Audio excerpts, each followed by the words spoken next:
कि आज अगर जलील इम्तियाज जलील अगर बंबई में तहफुज़े नामूस रिसालत का झंडा लेके मैदान में आ रहा है, आज असदुद्दीन ओवैसी अगर मुस्तफा की इज्जत और नामूस के तहफुज के लिए मैदान में आ रहा है और वह बोल रहा है, आज अगर देवबंद और नदवा और सहारनपुर का कोई मौलवी अगर तहफुज़े नामूस रिसालत के लिए कॉन्फ्रेंस कर रहा है, तो कल तक जो हम जैसे सुन्नियों बरेलियों को वो साहब ट्रेडिशनिस्ट कहता था, वो कहता था ये रिवायती अंदाज का ये कम पढ़ा लिखा मुसलमान है, ये कबर पुजवा है, ये बिदअती है।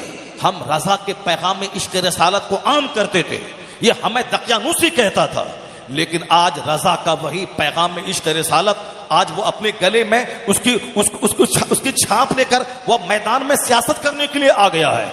आज भले ही इम्तियाज जलील बोले या असदुद्दीन ओवैसी बोले या कोई अरशद मदनी बोले या कोई दिल्ली का कोई इलियासी बोले या कोई सऊदी अरब के लोग मुस्तफा की तौहीन के खिलाफ अगर वहां से वो जबान खोले, तो इस सदी में हौसला देने वाला और गुस्ताखाने रसूल की खबर लेने वाला अगर कोई शख्स है जिसकी तहरीक से मुतासिर होकर दुनिया गुस्ताखों के खिलाफ बरसरे पैकार हो गई है, तो वह तहरीक देने वाले का नाम इमामुल उशाक अहमद रजा खां फाजली बरेलवी रज़ियल्लाहु ताला। नारे तकबीर, नारे रिसालत, मसलके आला हजरत। आला हजरत की वह तहरीक आज आम हो गई पूरी दुनिया में।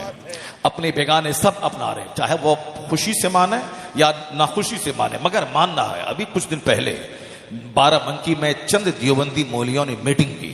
उस मीटिंग में यह कहा कि अगरचे जुलूस मोहम्मदी बिदात है, नहीं निकालना चाहिए, मगर ये आज के वक्त की जरूरत है, निकालना चाहिए, मगर ये आज के वक्त की जरूरत है।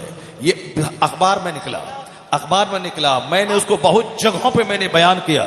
ये देखें, जो बिदअत कहता था लेकिन ये आज वक्त की जरूरत कह रहा है।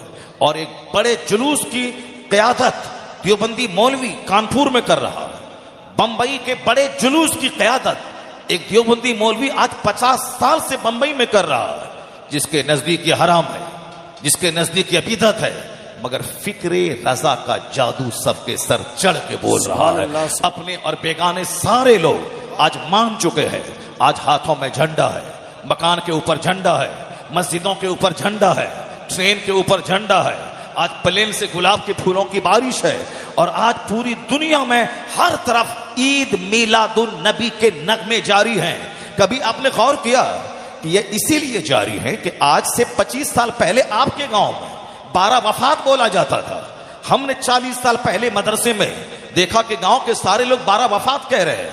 मदरसे के हमारे 10-20 बच्चे अपने मौलवी साहब की निगरानी में गांव की गली कुची में घूमते थे और कहते थे, सुबह तैबा में हुई बढ़ता है बड़ा नूर का, सदका ले ले नूर का, आया है तारा नूर का। तो हम लोग नूर कहते थे, मगर गांव में सारे सुन्नी देहाती कहते थे ये 12 वफात है।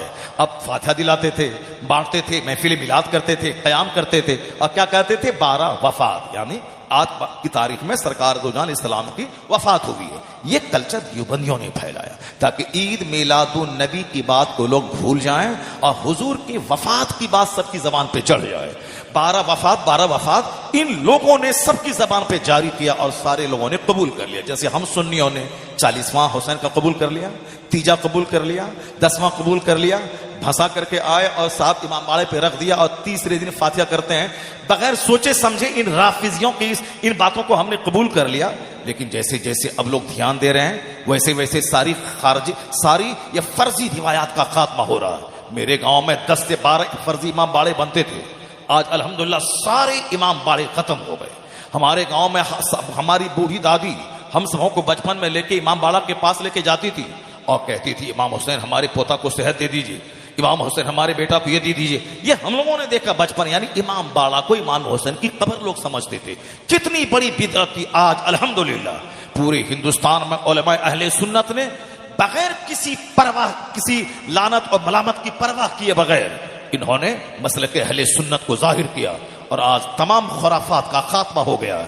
और जो भी बाकी है इंशाअल्लाह आने वाले कुछ सालों में खत्म हो जाएगा। जिसके पास इल्म होगा वो किताब की बात करेगा, वो ढोलक की बात नहीं करेगा।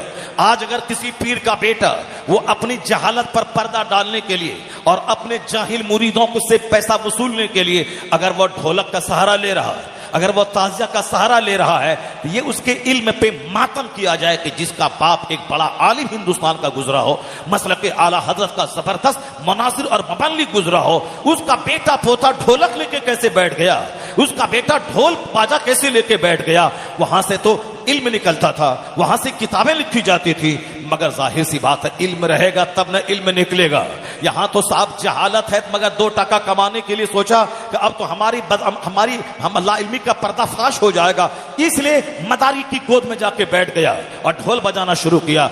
मगर आला हजरत के मसलक के मुबल्लिगीन उसे नहीं छोड़ेंगे कि तेरा बाप पढ़ा था और तू अगर अपने बाप के तरीके पर अमल करेगा तो हमारे लिए काबिल एहतराम है, और अगर बाप के मसलक से हटेगा तो फिर तुम हमारे लिए कोई इज्जत हमारे दिल में तेरे लिए नहीं होगी। तो जहां इल्म होगा वहां बिदअत के मिटाने की बात होगी, शरीयत और सुन्नत पे अमल करने की बात होगी, और जहां इल्म नहीं होगा वहां ढोल की बात होगी। जहां इल्म होगा वहां फतवा लिखा जाएगा, वहां किताब पढ़ा